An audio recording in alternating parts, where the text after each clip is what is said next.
আসসালামু আলাইকুম, আমি শেখ হাসিনা বলছি। এটি গণভবনের সেই রহস্যময় লাল টেলিফোন, যে ফোন দিয়ে চালানো হয়েছে গেল 16 বছরের শাসন, আস্ত গুম খুনের নির্দেশ। এবার সেই ফোনের ওপার থেকে খোদ শেখ হাসিনাই কথা বলবেন আপনার সাথে। তবে এটা কোনো কল্পনার জগতে নয়। জুলাই স্মৃতি জাদুঘরে গেলেই শুনতে পাবেন ক্ষমতাচ্যুত প্রধানমন্ত্রীর সেই সব রেকর্ড করা ফোন আলাপ। এই দেশটা আমার বাপের, আমার বাপ স্বাধীন করে দিয়ে গেছে। আমি জানি এই দেশ আমি চিনি। বলেছি আমি কিন্তু থাকবো না, সোজা কথা। আমরা অসম্ভব এই দেশে আমরা।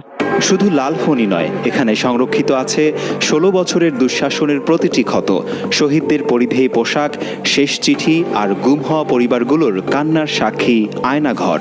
এমনকি শেখ হাসিনা যে পথ দিয়ে পালিয়েছিলেন তাটিও সংরক্ষণ করা হয়েছে ইতিহাসের এক কলঙ্কময় অধ্যায় হিসেবে। গণভবনে নির্মিত জুলাই অভ্যুত্থান স্মৃতি জাদুঘর পরিদর্শনে যান প্রধান উপদেষ্টা ডক্টর মোহাম্মদ ইউনূস। তার সাথে ছিলেন বিএনপির স্থায়ী কমিটির সদস্য সালাউদ্দিন আহমেদ ও জামায়াত ইসলামীর আমির ডাক্তার শফিকুর রহমান সহ দেশের শীর্ষ নেতারা। সেখানে অন্যতম আকর্ষণ হিসেবে রাখা হয়েছে একটি রেড টেলিফোন। দর্শনার্থীরা এই ফোনের বোতাম টিপলেই শুনতে পাবেন শেখ হাসিনার আসল ফোন আলাপের অডিও রেকর্ড, যা একসময় ছিল রাষ্ট্রের সর্বোচ্চ গোপনীয়তার অংশ। অনেক কারফিউ টাফিউ দিয়ে এরা কিছু করতেছে না, কালকে খালি লম্বা লম্বা কথা বলে গেছে। প্রধান উপদেষ্টা বলেন, এই জাদুঘর হবে জাতির জন্য এক আলোকবর্তিকা।